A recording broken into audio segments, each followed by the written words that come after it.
I do use some very esoteric words, or at least words that would seem esoteric, say, in this culture, say the North American, US culture. And that's partly, of course, because the Hiberno English that I was brought up in, you know, is just a different language, and it uses. I mentioned earlier,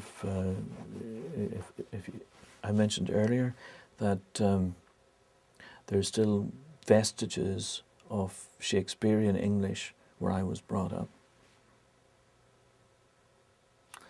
and you know, that's a language that's not much used in North America. Though, funnily enough, there are probably more examples of it. You know, fossilization in the mountains of Virginia and the Carolinas than one might imagine. So there are words that are indeed not much used in this culture.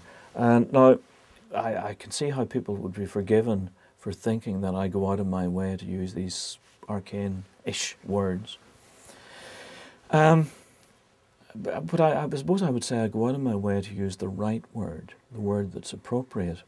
And I happen to be interested in language, and I suppose I'm a guy who, you know, in the bookstore will head not at all actually for the novels first, but you know, to the oddities section, you know, to the section that includes all those books on how the language came to being and the etymologies of words and all that sort of stuff. I just love that, and I always have. And I mean, I suppose for some people that may seem strange. I don't actually. I think, you know, William Safire's column seems to me to be an indicator actually that a lot of people are interested in such matters. I think we're interested in the language we use, or certainly many of us are.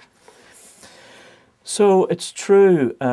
Funnily enough, I had an email yesterday from some random person saying, you know, I read a poem of yours on your website. Why don't you write some ordinary poems that the rest of us can't understand?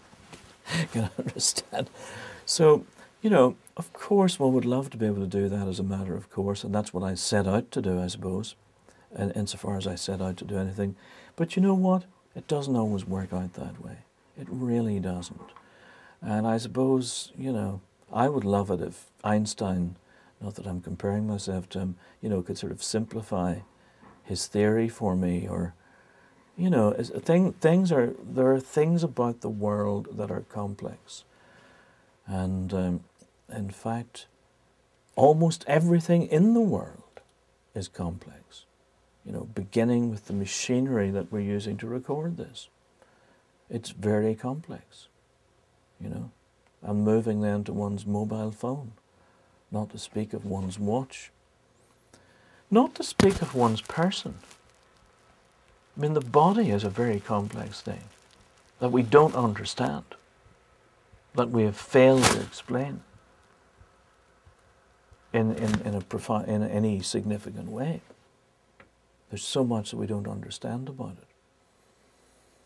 it. We understand nothing to speak of the universe. Nothing to speak of, except some of these broad gestures, right? So it seems to me that to ask for poetry light, as it were, is a very, very understandable urge. It is. It's a very understandable urge. And it's one that poets themselves are taken by, because one does want some kind of clarification in the midst of it all. However momentary it might be, that's what one's after. Some modest, momentary clarification. But we're after that because we realize that part of that clarification actually illuminates the complexity that surrounds it. And sometimes the clarification itself must contain something of that complexity.